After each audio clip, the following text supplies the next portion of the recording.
espacios de verdad para estar presentes. Es también un honor poder presentar a las ponentes, a su María y por supuesto quienes van a visitarnos un poco a contar sobre su experiencia, trabajando también en distintos médicos y sobre distintos puntos importantes que se ven ahí tocando en torno a la situación de la mujer afrodescendiente e indígena. Primero, antes de todo, agradecer también a los colaboradores que nos están apoyando en este caso, en el Tesorería, de la Facultad de Derecho y Ciencia Política, al Centro Federado, de la Facultad de Derecho y Ciencia Política, y a la Sociedad de Mujeres también que nos está apoyando en este evento, agradecerles por la colaboración que están teniendo. Me presento, mi nombre es María Claudia Monteña y junto con Yadira Moreno vamos a estar moderando este evento, esta primera sesión comunal. Espero que sea de su agrado. Y bueno, te voy a dar pase a mi compañera para que se Buenas tardes. Este foro, pues, está dividido en 3 días, que son el día de hoy, 12, el 13 y el 15. El día de hoy abordaremos principalmente lo que es la situación de los derechos de la mujer afrodescendiente y de la mujer indígena. En el segundo día veremos la situación de la infancia y la adolescencia, y en el tercer día haremos comentarios a través de la Laguna Sur y también abordaremos lo que es la mujer en las crisis.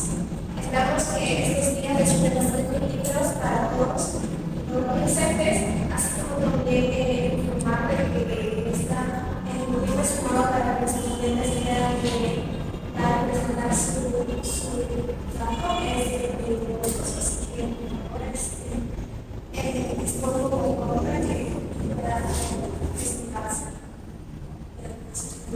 Bien, ya vamos a hacer la ponencia que tenemos aquí.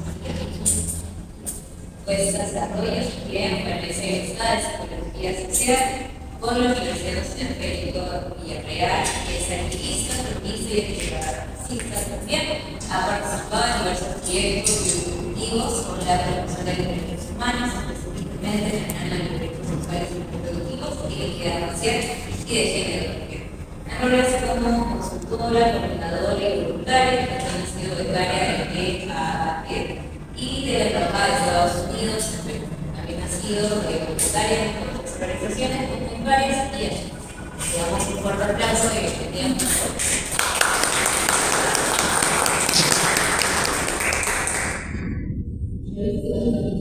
Otro. Gracias también a todas por estar aquí. Ya he contado un poco sobre mi experiencia. Yo quisiera iniciar esta conversación, creo que así sea, ya que tengo una pregunta que me puedo realizar, mencionando que justo como conversaba hace unos momentos, mi práctica como activista está muy ligada a mi identidad y de hecho quiero que sea común de quienes hacemos parte de nuestra identidad y la desde nuestras historias. Entonces, desde que yo descubrí un poco este mundo de los derechos humanos para mi programa, y porque si esto a mí no me ha pasado, nadie me lo ha contado, empecé a hablar un poco de feminismo negro, y a partir de ahí también consolidé mi identidad. ¿Sí? Y también soy muy consciente de la ventaja que he tenido en el momento de mi vida, porque ahora como vamos a explorar un poco, vamos a hablar sobre brechas, de mundo laboral, del mundo educativo. Evidentemente, a pesar de estar hablando de mujeres afrodescendientes, soy muy consciente de que no represento a todas las mujeres afrodescendientes, porque existe en realidad mucho más material que la que yo represento hoy, siendo que mi generación de acceso a la educación superior pública y muchas otras cosas. Mis ancestras, antepasadas no han quería empezar con esa reflexión. Muy bien, ¿quieres agradecer un montón que me diga un poquito sobre el tiempo? Porque a veces me voy hablando mucho, así que me voy a empezar a hacer. Listo, pues. Yo lo primero que quería proponer es dando un reto. ¿Sí? Tengo algunas 3 preguntas interpeladoras para mapear un poco cómo que, bueno, vamos a hablar de derechos de mujeres indígenas y afrodescendientes, pero para ser conscientes de qué tanta información o qué tan sensibilizados o sensibilizadas estamos sobre el tema. Entonces, la primera pregunta que tengo para ustedes es, si es que hay tanta respuesta de semana, y si es que no, pues me voy a dar la oportunidad de eso. Lo que quiero preguntarles es si alguien sabe qué se conmemora el 25 de julio. Si buscar alguna idea.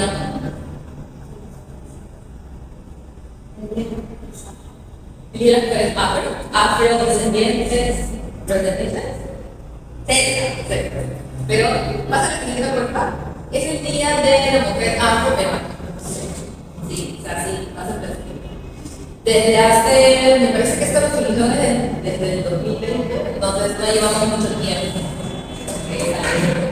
Sí, es un esfuerzo de sociedad civil, sobre todo de las mujeres también, tenemos espacios de lucha significativos que quisieron poner sobre la mesa la posibilidad de la mujer peruana como una sujeta de derechos que ha participado de muchos momentos históricos del Perú y que no necesariamente se las reconoce. ¿Sí? Otra cosa que pasa con la población afrodescendiente en general, no solo con las mujeres, es que estamos presentes en la historia, sí, pero se reconocen nuestro aporte solo en algunas áreas específicas. ¿En qué áreas específicas se asocia el aporte de la comunidad peruana? 1, danzas. 2, probablemente comida. 3, deportes. Pero además que si hacemos una pregunta también sobre historia afrodescendiente, probablemente el primero que se nos venga a la cabeza sea la. Pero las vivencias de la comunidad que atraviesan la comunidad transatlántica van mucho más allá de eso. Ojalá tuviéramos el tiempo para explorar un poco eso, pero les explico que puedo dejar la cacho y entrar un poco más a la comunidad. Muy bien, entonces hemos sido una de. Somos 11, 12, una de 11. Vamos a ver qué tal parece que tenemos los más. Vamos a la siguiente, por favor.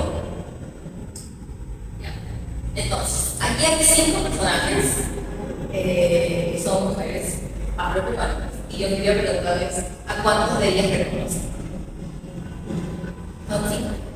Entonces, ¿qué pueden hacer con sus manitos? 1, 2, 3, 5. Les agradecería. Voy a dar la pantalla. Al final del encuentro, que veanlas y más o menos a cuántas. Por ahí hay algunas que creo que son más conocidas que otras, pero se asegura también que a otros no. Otros rostros no nos son muy familiares. ¿Cuántas? Si es que no se les hace conocida ninguna, no se puede decir. ¿Cuántas? ¿Alguien? 2? Ya, ¿alguien? 2 también? 2 también. Ok. ¿Alguien? 1? Ya, válido. ¿Alguien más? ¿Alguien más? ¿Cuál? A ver, ok, Mariana está ahí. ¿Alguien más? Entonces, 2 también. 2 yo sabía que iba a ser el promedio, como el estándar. Porque Victoria Santa Cruz, que es la primera, y Mariana Moyano son unas referencias importantes, ¿no? Para la historia, ambas han tenido un significativo. Victoria, en las áreas de la filosofía, la danza, la cultura peruana, y Mariana para mí como activista social es como wow. Y las otras que encuentro, está allí al centro, es Catalina Muñiz del Pecho. Y Catalina Muñiz del Pecho es una persona muy importante en la una persona que se inmoló para que yo participara en la partida de la partida. No recuerdo la partida, pero hizo así una cosa bien interesante. Básicamente preparó un banquete y el todos los soldados y pues obviamente si alguien del país donde está cerca de la República Unida diría algo debe de tener, evidentemente no creo que sea de contacto. Pero lo que hizo ella para demostrarles entre comillas que la República estaba amenazada fue comer ella. Pero pues en ese proceso también ella muere y no toca los. La que está abajo, que es un personaje reciente y que de hecho ella todavía está con nosotros aquí activando también muchas cosas interesantes, es de ella Zamudio. Ella Zamudio es también un personaje bien importante para la historia. Ella me ayudó como secretaria del circo.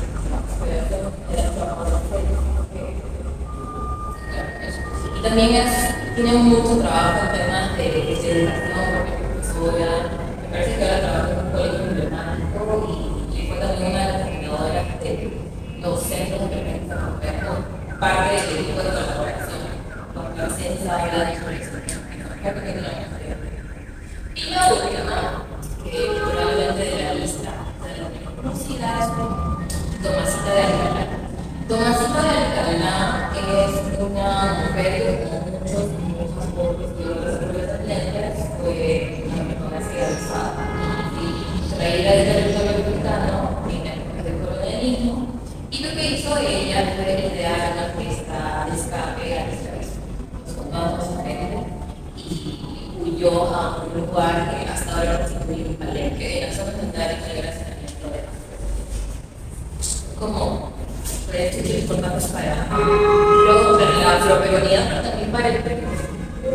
Ya nos hemos dado cuenta de que Victoria y María son reconocidas por la alemana. Porque los libros de historia no aparecemos en la retórica de lo que significa el Perú en términos históricos tampoco. ¿Sí? Vamos con la última a ver qué tal nos va con esta. Por ahí que la Andrés se daba la pista, no sé si se me pasó un spoiler, pero que no. Pero lo digo, pregúntense. ¿Quién es la única afroperuana de la edad de heroína nacional? A ver, no tengo idea. De hecho, está en la lámina que es una de las pero ¿quién creen que puede ser?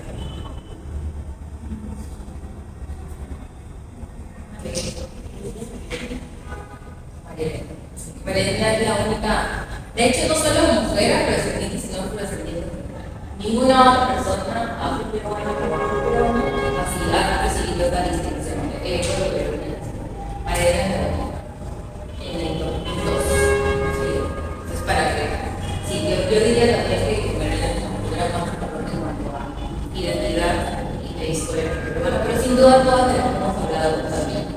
Y yo quería proponernos eso para ampliar un poco todos los conocimientos y trabajo que tenemos sobre la historia afroperuana, porque la verdad es muy escasa. Y no es que sean muy para ustedes, porque pues todos estamos en socialización en un contexto en el que más bien se invisibilizan los aportes de ciertas comunidades históricamente seleccionadas. Tenemos una perspectiva de que es historia muy blanqueada, muy europea.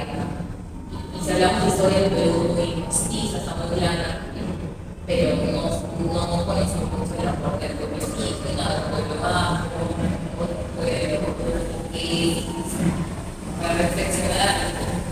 Y que no vamos a hablar de la reflexión, porque sí vamos a hablar de derechos y todo, pero hay unas pinceladas sobre lo que significa la derechos y los históricos.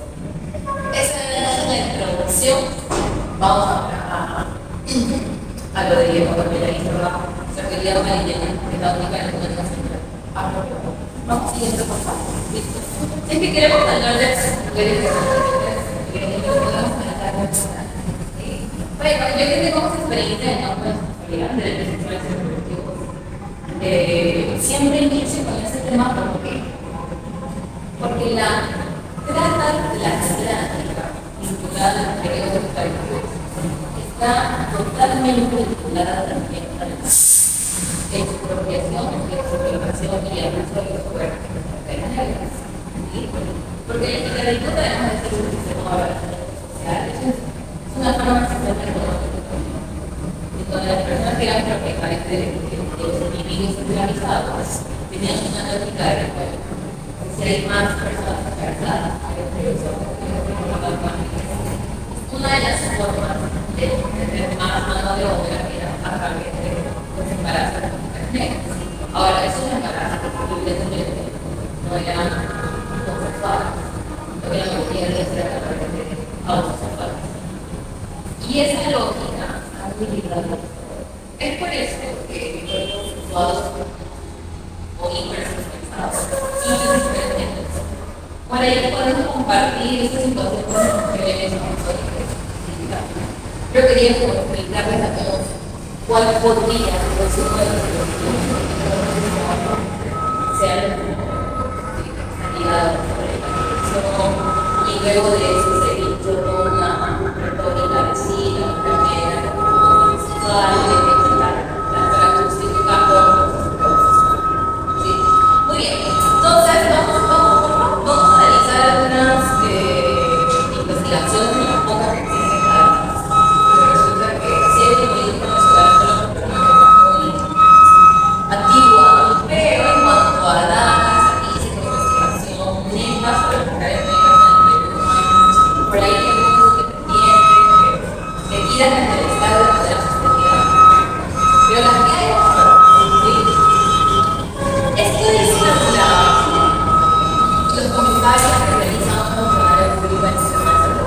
nos dice, vamos a darle sentido para esto. Ella dice, existe una sobredimensión de la sexualidad de las mujeres. Y no solo en las mujeres, no también los hombres. Se nos expone a situaciones en las que muchas veces no tenemos control. Por ejemplo, la educación de las relaciones sexuales en nuestras comunidades es muy temprana. Hombres y mujeres. El promedio en general está en 12, 13 también, pero en las comunidades se puede ver. Que también puede pasar tener relaciones sexuales de protección y por lo tanto tener más toleración a la infección de transmisión sexual a embarazos tempranos. ¿Sí? Se profundiza la exclusión, obvio. Si una persona o una niña adolescente se embaraza a los 12 15 años, ¿qué posibilidad hay de que salga el círculo de evidencia? Y eso tiene que ver con que los embarazos no planificados tienen una relación total con lo que hay algo que se llama la transición de la relación. Porque el hecho de que una niña o adolescente sea madre vincula que pueda salir del sistema educativo y que a su vez, si es que se pelea, sea en entornos formales, en una serie de ¿sí? Pero si analizamos algunas cositas que hay aquí, en algún momento, vamos a la siguiente para dar un poco de conexión a lo que dice, porque en algún momento esa funcionaria dice, sí, bueno, las personas embarazosas están echando sus dientes palabras. Pero ¿por qué están echando sus dientes palabras? Porque quieren, porque no tienen información. Sí, porque no tienen información es una pérdida de la barrera de acceso, de barrera, brecha de información. Aquí, quienes somos hoy en la reunión, tenemos educación universitaria y probablemente sabemos que existen los objetivos y cómo funciona, e incluso así podemos tener muchos mitos. Y si yo le pregunto a cada quien aquí, ¿cuál es la cosa más cercana a su casa? Y si sabe que se distribuyen en dispositivos de gratuita de 14 años, no sé si todo el mundo puede decir sí, probabilidad. Entonces, en ese contexto, imagínense una comunidad donde la cosa está 4 horas, en donde todavía no hay cerebro superior, de la verdad que joven, hay muchas situaciones que no necesariamente van a tener cerebro. Y algo que también pasa, que en la política nacional el pueblo privado dice, los estereotipos y prejuicios negativos con relación a la corporalidad y identidad de los representantes han generado una sobredimensión de la sexualidad. ¿Sí? Y esto afecta la interrelación que tenemos con el resto de las personas. Por otro lado,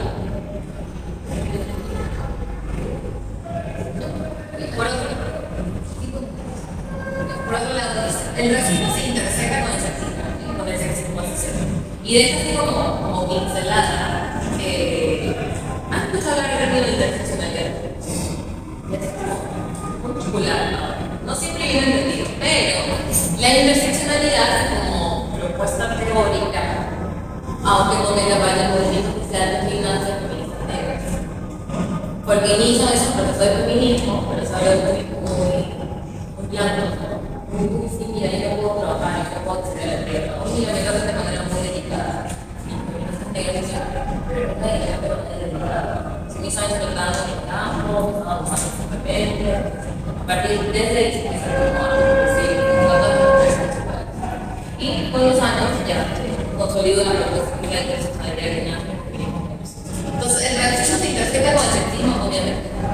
Y eso puede dar pie al acoso y la hipersexualización, que eso es moldea la construcción de las identidades, sobre todo de adolescentes. ¿Qué quiere decir? Que el hecho de que todo el mundo crea que soy un sujeto más sensuado, eso puede hacer que yo en muchos años interiorice esa idea, ¿cierto? Y pongamos en un contexto educativo, la educación básica. Hay un niño negro en la clase y todo el mundo le puede hacer las típicas bromas respecto al tamaño del miembro, que cuánto tiene, que cuánto dura, etc. Para decirlo en términos coloquiales. Y lo que dice esta investigación es que todos esos mensajes empiezan a cargar a su identidad y de cierta forma se sienta esta identificación de cumplir con esos estándares. Y aquí es el hecho de sexualidad de una manera muy riesgosa. Y esa es una de las posibles razones por las que la sexualidad sexual es temprana. Y también hay investigaciones que dicen que si alguien hace su vida sexual temprana, no se puede apropiar de la sexual también con sus cosas. Entonces, una serie de cosas. Estereotipos que marcan a la persona de la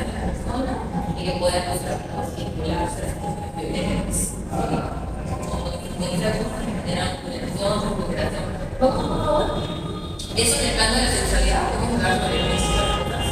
En el campo de la educación y trabajo, te cuento, la siguiente vez. En el campo de educación no hay data específica de las mujeres y los hay sobre aprendizaje, pero no hay algo específico de los jóvenes. Pero vamos a ver.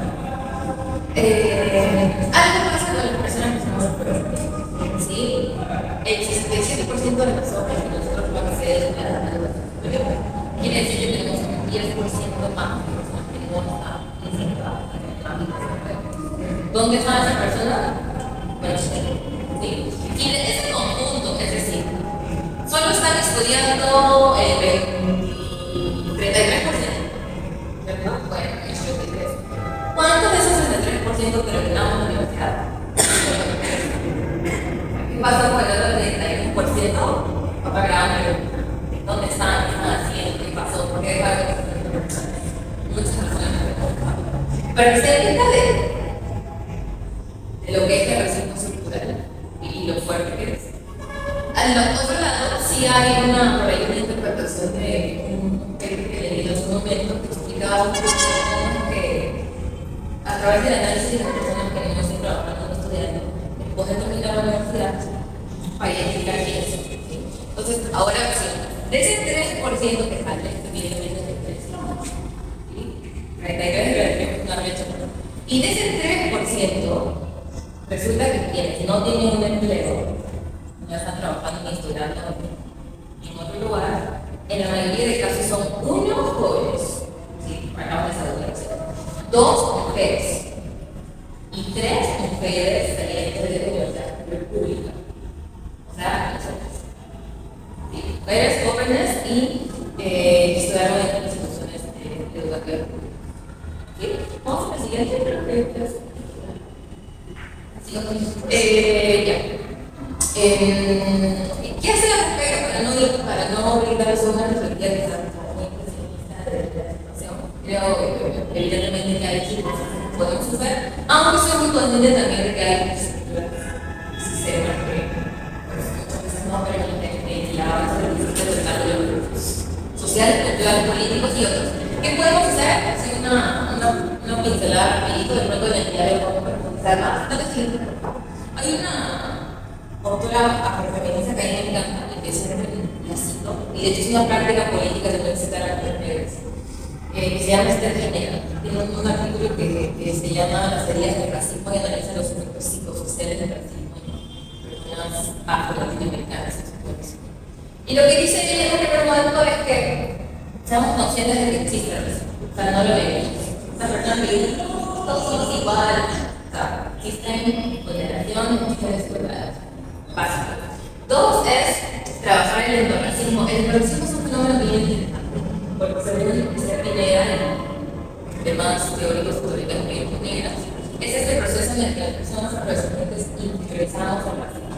O sea, que yo me empiezo a tremendo, que quiero que las mujeres tengan también físico y actitudes, no como causa del racismo, es decir, que alguien cometa racismo conmigo, yo tengo miedo a autoestima.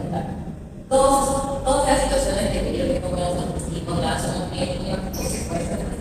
entonces lo que dice ella es que bueno, hay que trabajar también en el racismo, saber que son valiosas, no querer que la piel, no querer su cuerpo, como si todo la domencia, como decir, sobre eso me trata de tener muy buenos porque lo es así, en un contexto académico en el que siempre se ha sentido que el cabello lacio es más ordenado de académico público y demás.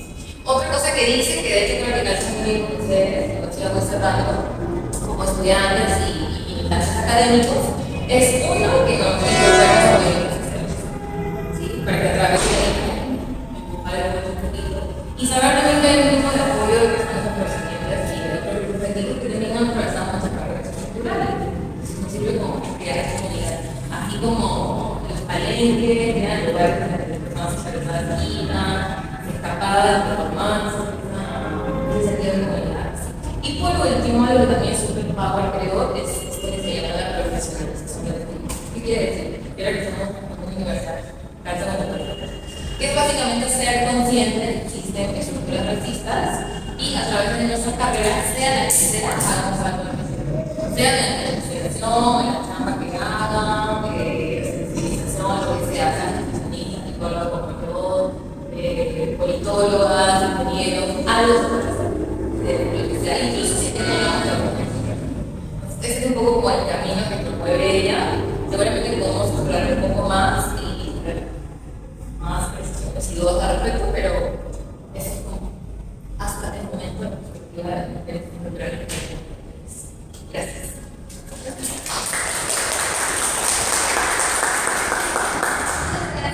María Córdoba es un tema tan importante acerca de derechos mundiales para el XX. Ahora llegó el momento de presentar a su ponente.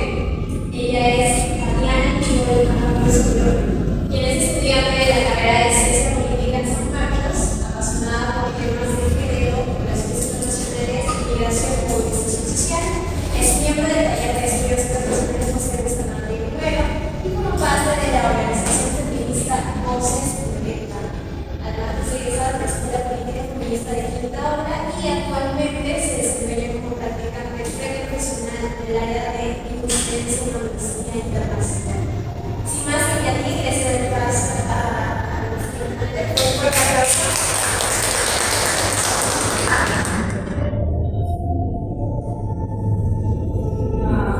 Buenas tardes, chicos.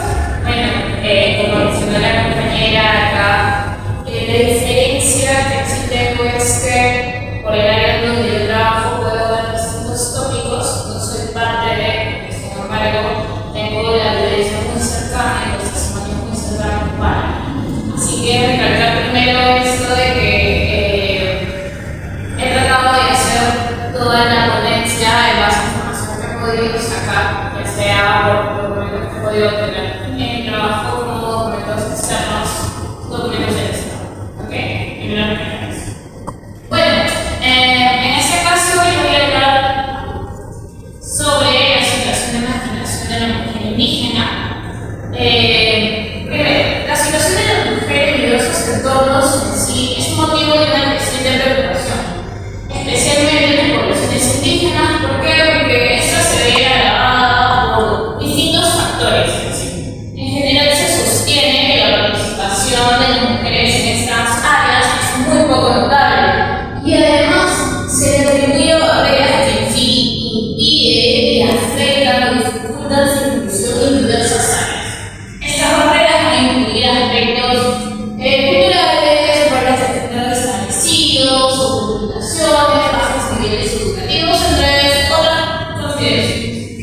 Primero, para propiciar y garantizar la igualdad, se han establecido en sí y suscrito tantas leyes y convenciones a las cuales nuestro Estado está sometido. Es así que tenemos, como menciona el título de la PPT, obligaciones internacionales que puede tener el Estado peruano en materia de mujeres indígenas. Para esto tenemos la Convención sobre la eliminación de todas las formas de discriminación contra la mujer, la cual se suscita en 1981 y establece que este tiene la obligación no solamente de garantizar al hombre y a la mujer igualdad en goce de derechos económicos, sociales, culturales, civiles y políticos, sino también obliga al Estado que tenga en cuenta los problemas especiales a los que se hace frente usualmente la mujer. Es decir, el Estado probablemente reconoce que la mujer indígena se encuentra en una situación de mayor vulnerabilidad. Esto, y también debe reconocer el papel que puede desempeñar a nivel económico, familiar, en los sectores en los cuales se encuentra involucrada y no necesariamente tiene un reconocimiento humanitario. Y asimismo, el Estado tiene la obligación de asegurar los derechos como participar en la elaboración y ejecución de planes de desarrollo de todo tipo de nivel, tener acceso a servicios adecuados, atención médica, información necesaria de planificación familiar, por ejemplo, a un tipo de educación e información académica, a obtener igualdades de acceso a oportunidades económicas, participar en todas las actividades económicas, sin diferenciación alguna, así como recibir un trato igual en planes, por ejemplo, de reforma agraria y de usar en síntesis condiciones de vida adecuadas. ¿Pero por qué menciono esto? Menciono esto porque si bien hay una convención internacional que nos manda esto, realmente se cumple. Y ahí es donde va a ir la sobre el Instituto Nacional de Estadística e Informática, que el año pasado ha sacado un reporte comentando un poco la situación de la mujer. Acá recalcar por favor que si estoy siendo muy metodológica para así escuchar. Bueno,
reciben áreas humanas.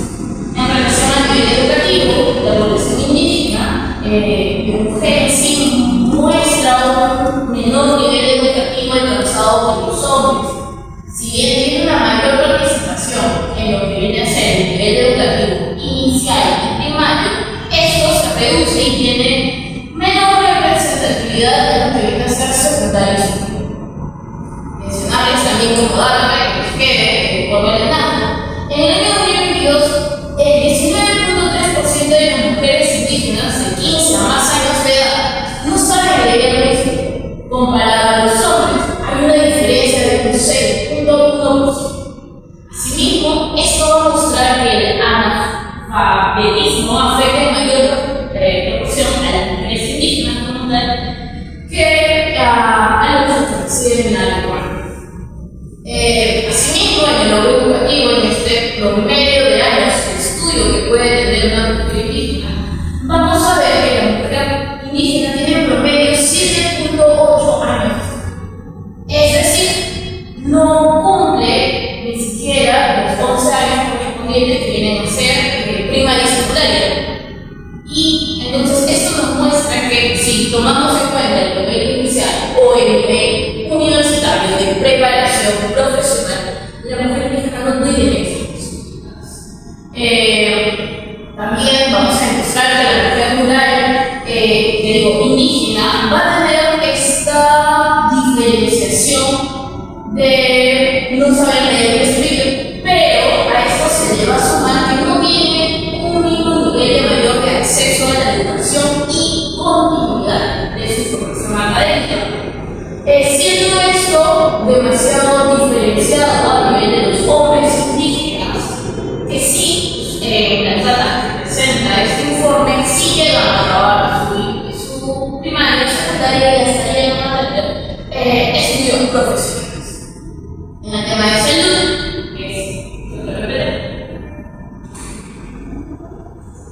en el tema de salud, vamos a tener que la tasa global de fertilidad estimada para las poblaciones indígenas va a ser de 2.8 hijos por mujer indígena. Ahora, ¿por qué es importante esto? Porque de esta cifra vamos a sacar que en el 2022 también la mujer indígena, o bueno, el 3.7 de las adolescentes de 12 a 17 años de edad ya van a ser madres. Esta va a ser una limitación por la cual, esta va a ser una razón por la cual las mujeres no pueden continuar sus estudios. Y esto, para acabar más, nos va a decir que el 5% ya van a estar embarazadas con el primer hijo, y también el 5.2% estuvo alguna vez embarazada. En relación a violencia de género, las cifras son tienen mayor impacto y son más preocupantes. ¿Por qué? Porque como decía que el 72.7 mujeres indígenas van a ser o fueron víctimas de violencia ejercida alguna vez por el esposo o por su compañero. De cada 100 mujeres indígenas que se reunieron para esta encuesta, 8 de ellas han declarado que fueron víctimas de violencia física o sexual por parte de su actual o último esposo en los 12 últimos meses. Es decir, que en el 2022 estas mujeres alegaron. Y asimismo, para corroborar qué tanta presencia tiene la PDP y las autoridades para poder enfrentar o acabar esto, vamos a tener que solamente el 13.4% de mujeres va a asistir a las universidades. O sea, hay una diferencia entre el 40 y el 13% demasiado desordenado.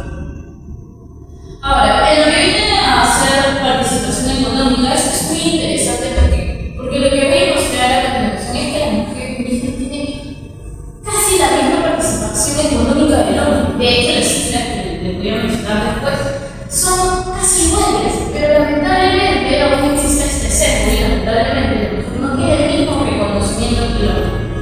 ¿Por qué? El 40.8% de las mujeres indígenas participan en el empleo. En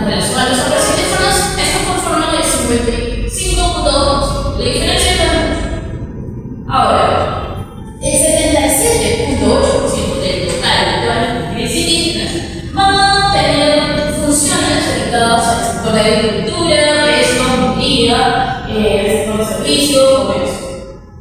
Los hombres también, pero con una diferencia mínima, porque van a ser un 75.3. Ahora, esto puede ser bonito, esto puede decir, wow, la mujer está teniendo mayor incidencia en el aspecto económico, está siendo considerada, las decisiones que puede tomar en la comunidad están siendo oídas, pero no es así. ¿Por qué? Porque si bien hay un alto porcentaje de mujeres que participan en los distintos sectores económicos de las poblaciones indígenas, solamente el 37.4% tienen alguna remuneración.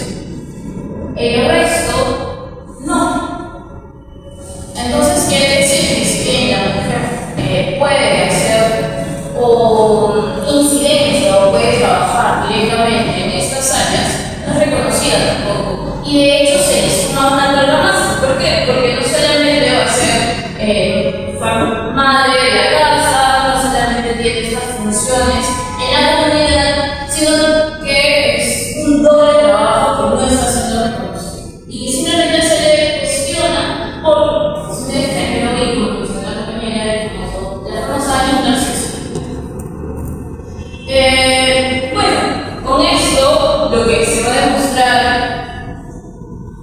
es que la situación con la que han trabajado las mujeres indígenas a lo largo de la historia se han visto limitadas por cuestiones de género, claro, pero también por múltiples dimensiones tales como la raza, la diversidad, la pobreza, que necesariamente muestran esta exclusión y subordinación que puede existir en las mujeres en la sociedad.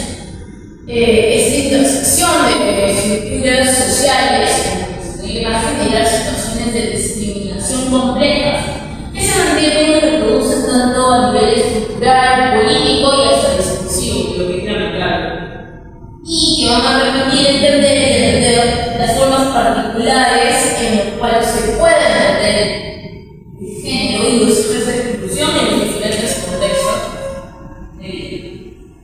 Ahora, yo he puesto acá el conflicto armado. ¿Por qué?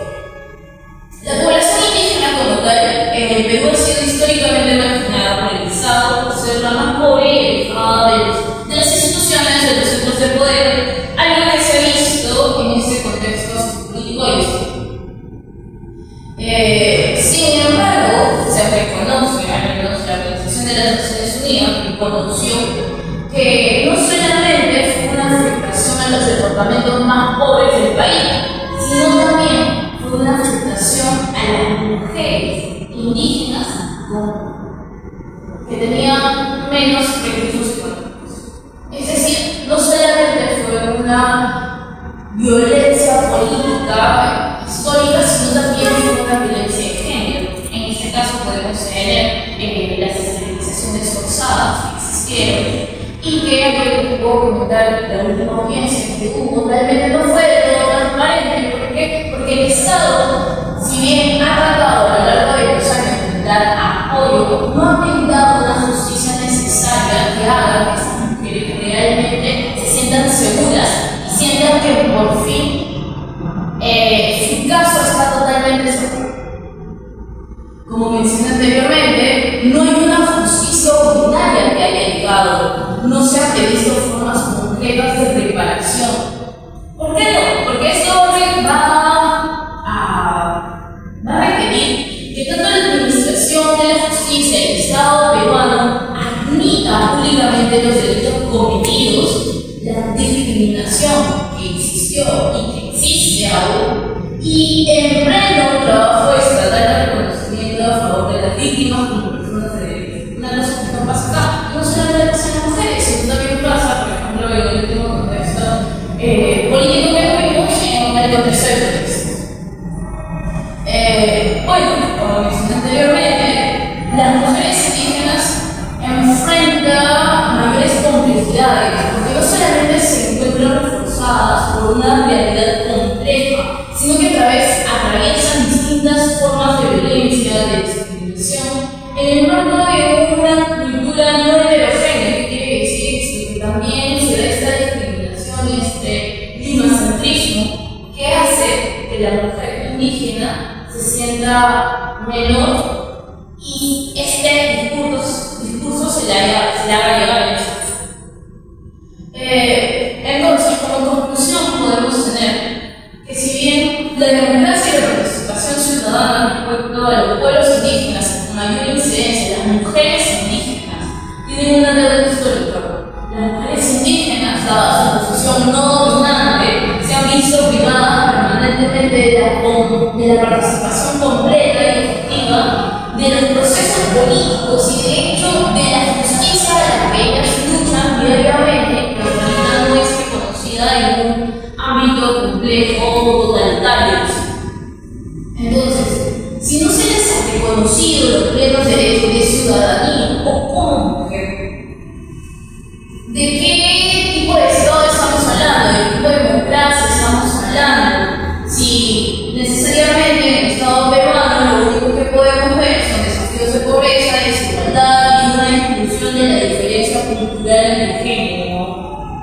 Entonces, lo que sí podemos ver es que es necesario, y con esto quiero terminar, que haya el ejercicio correcto de los derechos humanos y que se reconozca en sí esta situación de mayor vulnerabilidad que existe en las mujeres. Muchas gracias.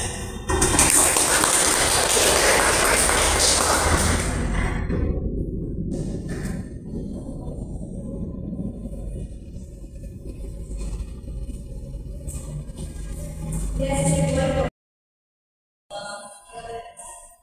Vamos a realizar, bueno, siguiente apartado, un pequeño segmento que consta de 4 preguntas que vamos a decir nosotros como moderadores a usted y cada una va a dar mi opinión acerca de ello. Luego de este segmento viene la pregunta del público, así que si tienen una duda en general, también lo pueden hacer.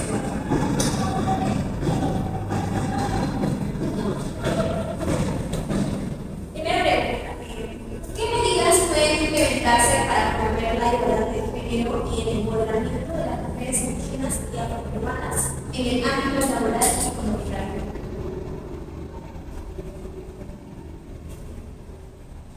Cualquiera puede empezar.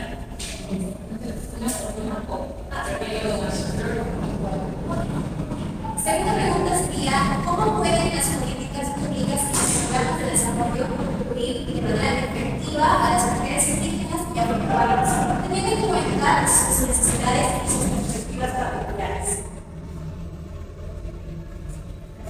Tercera pregunta sería, ¿cuáles son las experiencias exitosas o iniciativas inspiradoras que han contribuido a mejorar la situación de las mujeres indígenas y afroperuanas en el país?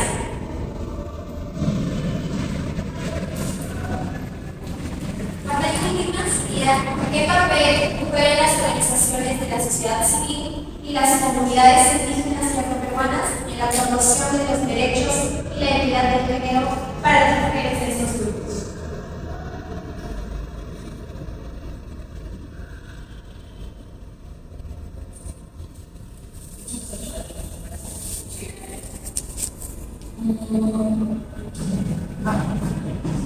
Voy a empezar por el final con la pregunta de la sociedad civil, porque de manera muy superficial, se ve que existe una política nacional del pueblo peruano, que es la de los niños y como cualquier otra política, diría yo, no nace del funcionario o funcionaria del territorio, sino de esa reflexión que se hace muchas veces desde la ¿verdad? Entonces, cuando hablamos de afrodescendencia y el movimiento negro en el Perú, es un movimiento que tiene que tengo mucho más bagaje y experiencia, pues tienen todos los año a año de crear la técnica tratando de visibilizar la accesibilidad que existe.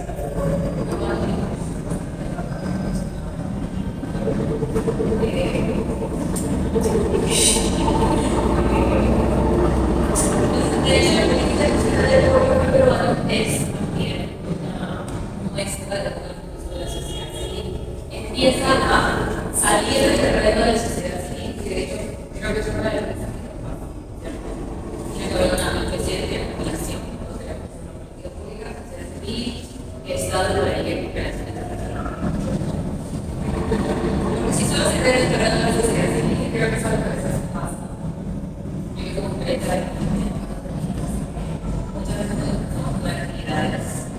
Somos actividades entre nosotros, pero la verdad es que estamos sensibilizadas. A donde hay que llegar es a ese funcionario, persona del día a día que nos hace segura, no entienden las dificultades y no convencer, pero sí compartir información con las personas de manera que algo haga aquí, en el momento que nos pasamos desde aquí, para empezar a funcionar y a poder de información con grandes dificultades sociales. Pero que trabajo que quiere que y que también tenemos un objetivo, sobre todo en las poblaciones profesionales. Porque en cuanto a movimiento civil, diría yo que han sido más bien otras comunidades que están organizadas. Diría que los años, en cuanto a movilización, tienen mucho más presencia de la comunidad. Si yo les consigo cuántos movimientos negros conocen, por ahí quizás no sabemos nombrar alguno, o si la nueva orientación específica podemos visibilizar un bloque afro, difícil que lo es. Pasado del 8 de diciembre hay un par, pero en general diría que es muy difícil. Entonces, en la articulación probablemente es algo que es un momento. Pero entiendo también que es una de las consecuencias del proceso de politización que han empezado. En ella hay muchos seres humanos, no solamente la persona, otro punto tiene que ver con los primeros que relacionamos con el laboratorio voluntario. Y la verdad es que creo que antes de llegar a laborar hay que analizar y trabajar en muchos escenarios antes de laborar. Porque yo explicaba una barrera de la vida que antes, sobre todo para las mujeres independientes, cómo van a llegar a empleos públicos.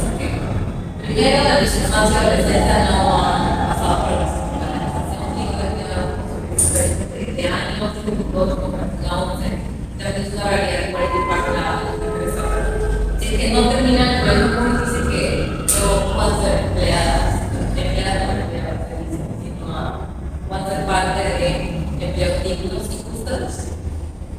Entonces, antes de lograr yo que trabajo así en lo comunitario, imaginario colectivo relacionado a la propia unidad, y no solo ser social, economía, cultura de la historia, arte, política, y a desvincular los estigmas que existen en un momento acompañar el proceso de escolaridad, porque pues, cuando puede estar el proyecto existe, porque está pasando en casa, hay que tener organizadas,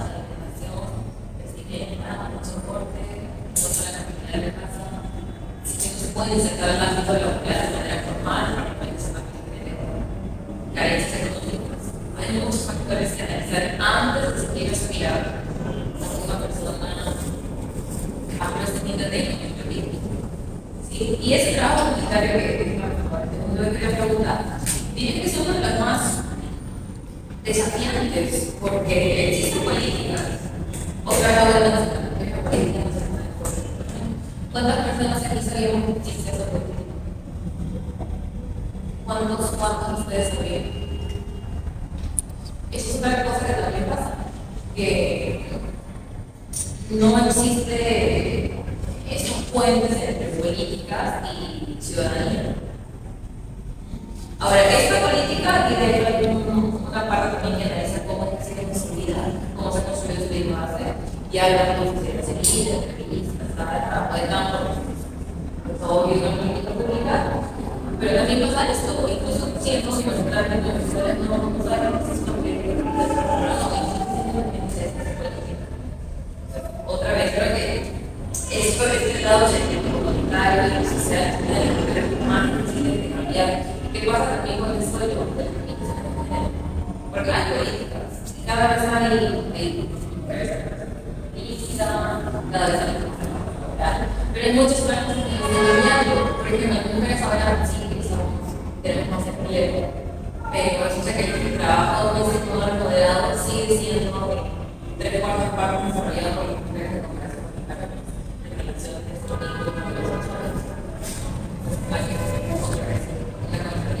y si puedo salir a trabajar, pero si puedo con la persona de la casa, las mejores cuidados siguen recaídos en nosotros. Entonces eso a su vez ocasiona que cosas de creencia pasadas por las mujeres. ¿Por qué? Porque entonces tenemos que ir a la casa y tener la comunicación trabajar. Para tratar de insertarnos en alguna cosa hay que analizar muchos factores antes de para salir a trabajar, que puede ser posible. Por ahí que ahora pongo como las fuerzas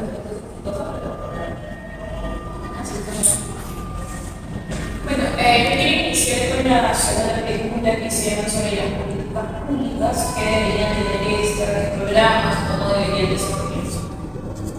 Ahora sí quiero hablar sobre la experiencia que he podido tener en el ámbito laboral. Y muchas de estas políticas dicen tener un enfoque de género y un enfoque intercultural. Sin embargo, a lo largo, que me he estado desempeñando, lo que puedo ver es que muchos funcionarios públicos ni siquiera saben qué es un enfoque de género, qué es un enfoque intercultural. Lamentablemente no se trata simplemente de qué deberían desarrollar las políticas públicas, qué deberían tener presente en el legislativo, qué debería de ser el papel, sino que se trata de realmente se cumple, a qué medidas se cumple, tener conocimiento. No menciono esto porque esto, si bien se pueden ver en las políticas públicas que incitan un mayor desarrollo de la mujer indígena, se ve con mayor incidencia, por ejemplo, en las mujeres ejercidas, posiciones de reconocimiento, pero supuestamente hay todo un plan de acción sobre una mujer desaparece, y este plan debería tener un enfoque de género, un enfoque intercultural.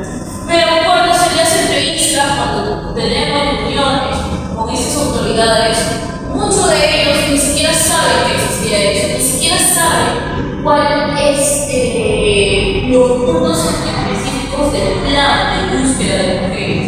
Y ni siquiera las comisarías, que son centros de autoridades más pequeños, tienen la capacidad de ejercer o de desarrollar esos enfoques que en un papel realmente necesitan. Entonces, mencionar eso no se trata de qué leyes vamos a implementar, sino se está cumpliendo la ley y qué medidas vamos a hacer para que realmente se cumpla.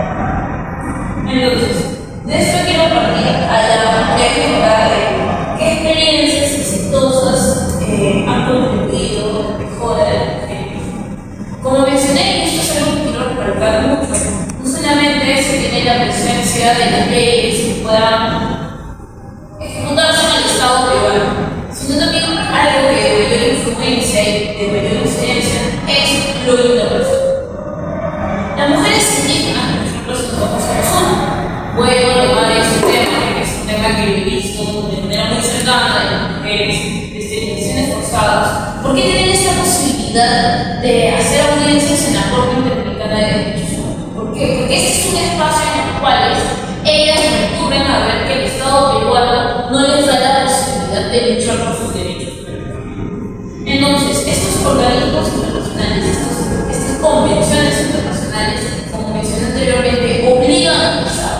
Son un ente ejecutor internacional que tiene presencia en el Estado y lamentablemente, si revisamos los últimos periodos de ley, tratados de promulgarse en el Estado, lo que vamos a ver es que se quieren bajar a la Corte de la Derecha, quieren salirse del papel de José, quieren salirse de la Convención Interamericana de Derechos, y los argumentos que realmente presentan son, disculpenme las palabras, pero muy sosos, muy vacíos.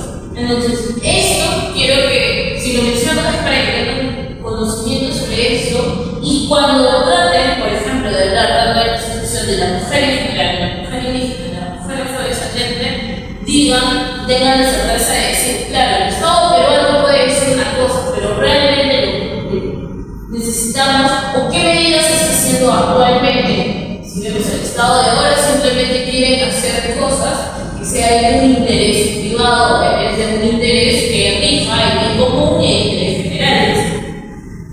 Ahora, las medidas en el ámbito laboral que se pueden implementar para las comunidades de las mujeres.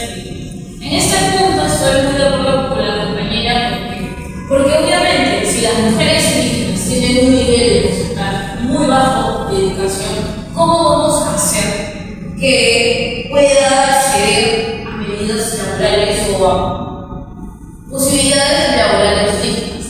No se puede. Entonces primero hay que hacer o hay que plantear soluciones en los problemas más graves para que sea hay una relación de causa y efecto.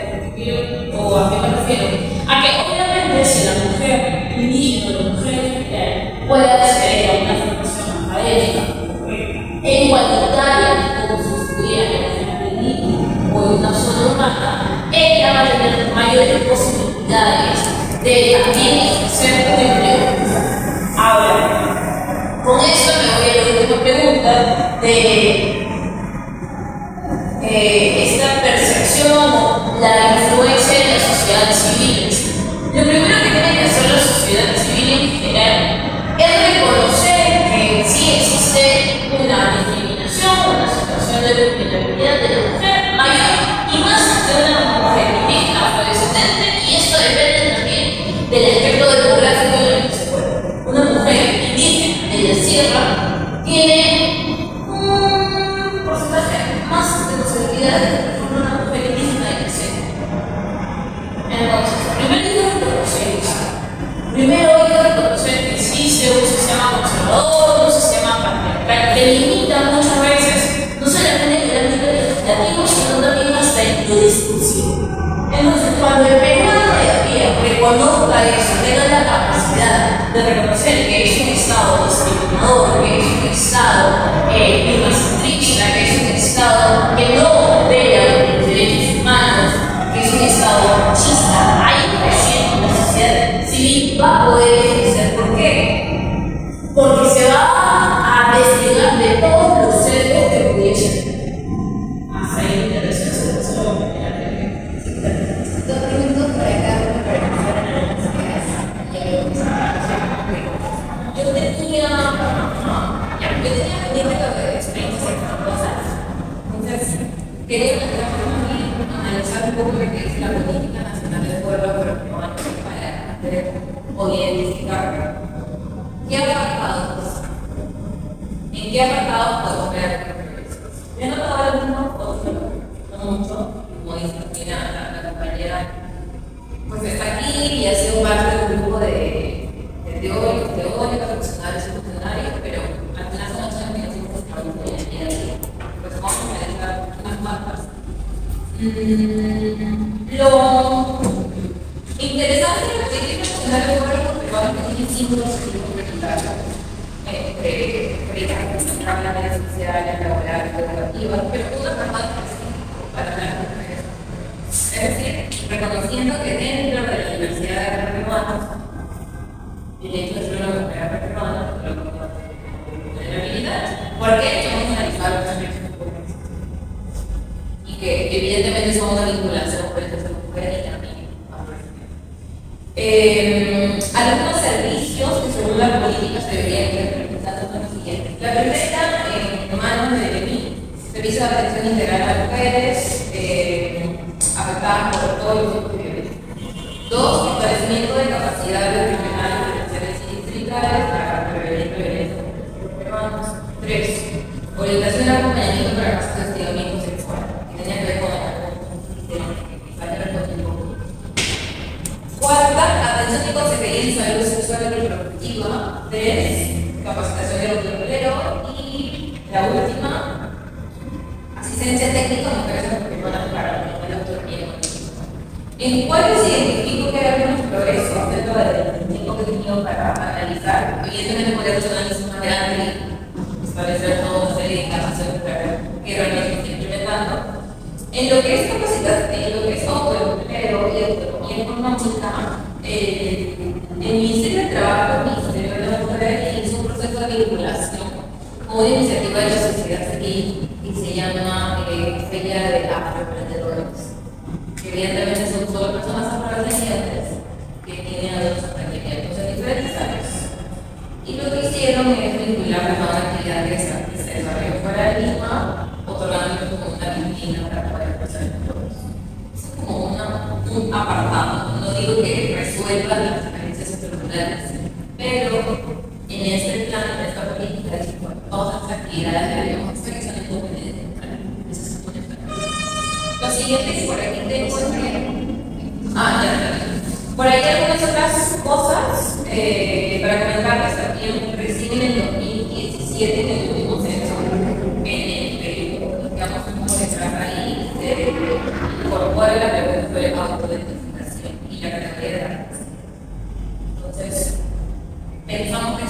pensamiento crítico en la visibilización de la comunidad peruana, porque antes de eso, pues, simplemente no existía ahora, el resultado concreto es todo algo, o sea, que son gestos, pero vamos a ver qué tal en la siguiente. Pero es una medida también que visibiliza, se puede ver que pregunta cómo te identificas. Faltan muchas otras cosas que analizar, cómo se te sienten los resultados así.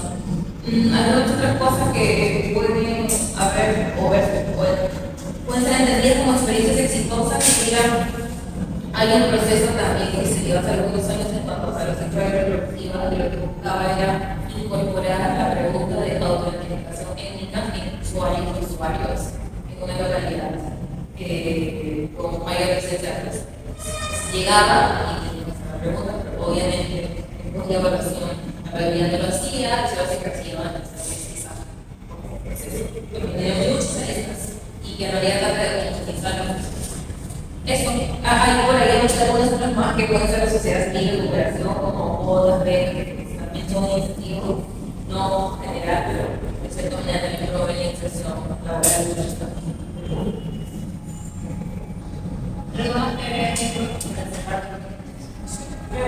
bueno, solamente mencionar que lo que se debe hacer la sociedad civil, con las personas que acá están presentes, es poner en la vista los esquemas no solamente patriarcales de la sociedad, sino también las desigualdades que en sí no solamente son un obstáculo para el desarrollo de la igualdad ciudadana, sino también son un obstáculo para, en este caso, las mujeres. Y si no, que vienen mujeres afrodescendientes y mujeres.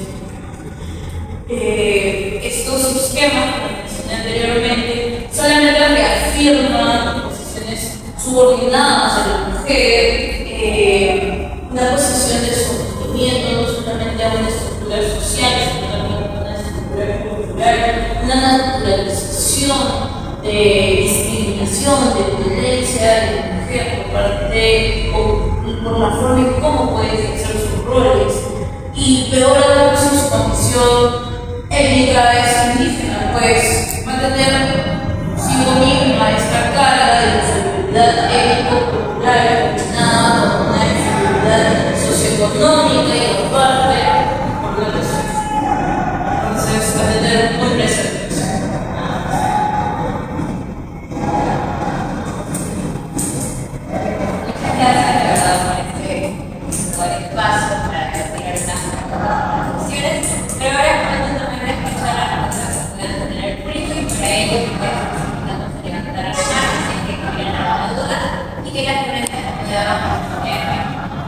¿Alguien tiene alguna duda?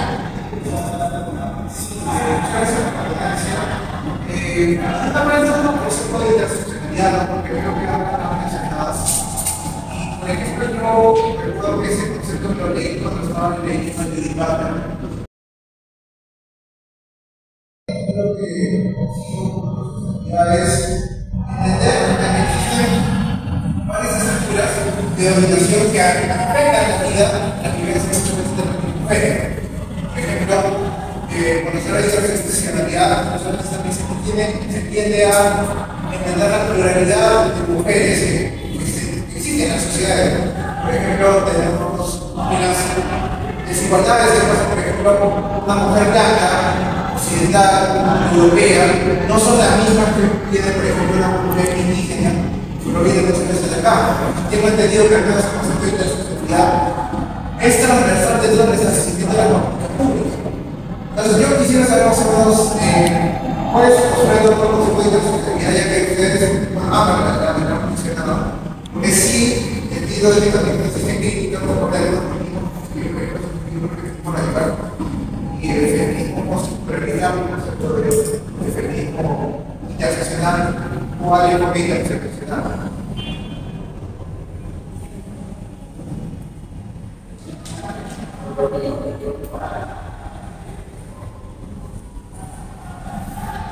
Usted ha hecho una cita sobre la interseccionalidad y que en sí volver que esta vulnerabilidad del individuo que se da no solamente porque que se da en sí con diferentes condiciones, ¿no? De discriminación simultáneas que se estas condiciones, he mencionado género, también nos ha dado atención, son género, edad, discapacidad, orientación sexual, clase, que hacen o generan disparidades de grupos multicausales y que hacen que se manifiesten. Ahora, sobre esto último, sobre los feminismos, vuestra crítica, vuestra prosa que podéis tener, a mí mi postura no es que se mire quién tiene mayores privilegios que quién, no que se haga esta comparativa de que, claro, la mujer que vive en el área urbana tiene mayor porcentaje de nivel educativo que la mujer indígena, sino que se reconozca a la par el nivel de vulnerabilidad en la que la mujer en general se encuentra expuesta. Y claro, hay una situación de vulnerabilidad diferenciada, pero esto no quita o no se debería ir al discurso de, claro, tú eres mujer blanca, tú tienes mayores privilegios que soy una mujer indígena, no tengo los mismos privilegios. Darle ese enfoque, darle esta limitación, hace que se minimice la vulnerabilidad que la mujer tiene en general. No sé si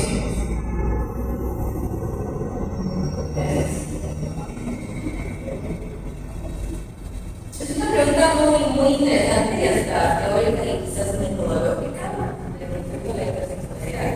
Es un tema que a mí me fascina, pero todos los términos teóricos, a medida que se van analizando, se van adaptando a la retórica de la sociología, creo que van cambiando. Y lamentablemente se me ha pasado con la interseccionalidad. Cualquier política que analice va a tener la teoría. Incluso muchos se montan de feminismo, se van a conocer como interseccionales. Y la verdad es que queda. Empiezo a pensar yo que es más bien una práctica de feminismo. Así como pasa con la protección de lucha feminista, LGTB, como la interseccionalidad, es lo que queda interseccionalidad. Cuando no realmente sabemos qué significa. Evidentemente, esto lo que acaba de decir el pueblo. Yo quería explicarles un ejemplo histórico de cómo a partir de eso se empieza a reflexionar sobre eso. Es un caso policial que se desarrolló en Estados Unidos.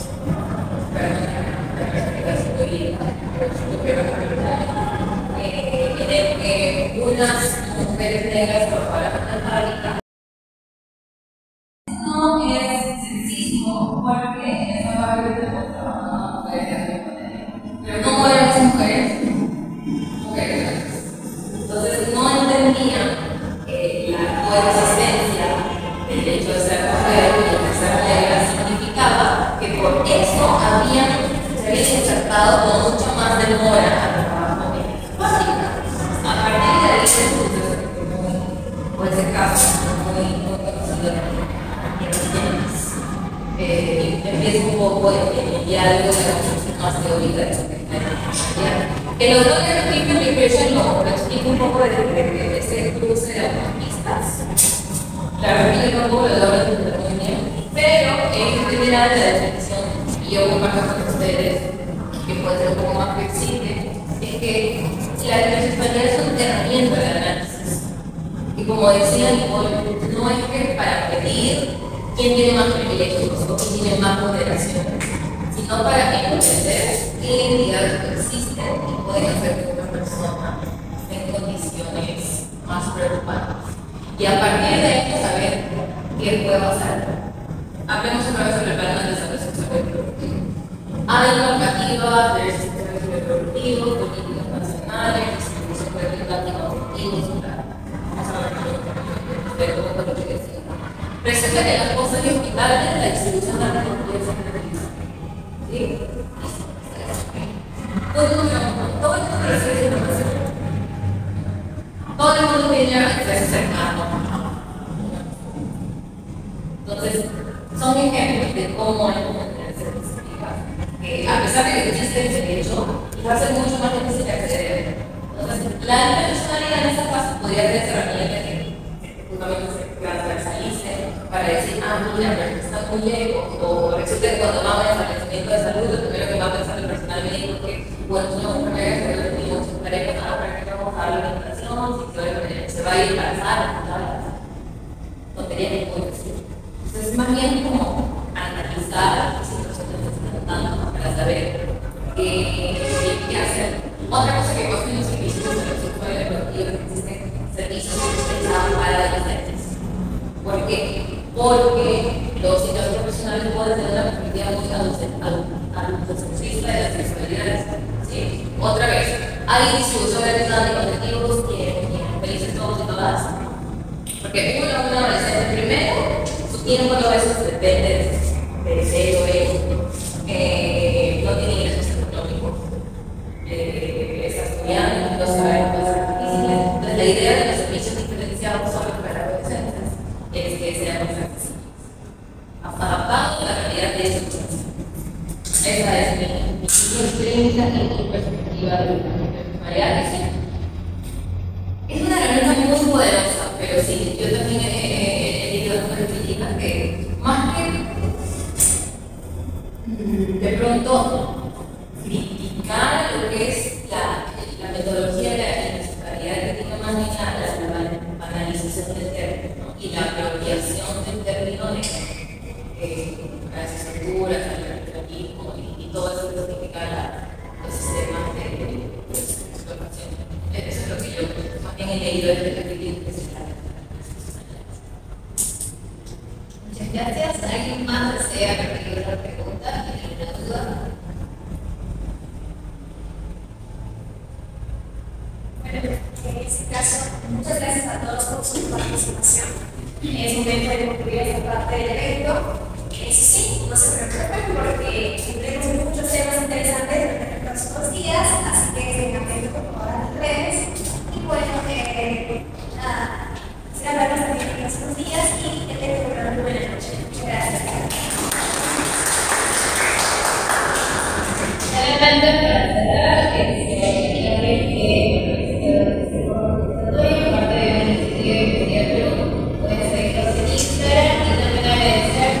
colaboradores que han programa de política, de tercia, mayoría y también a la sociedad de mujeres y a las personas.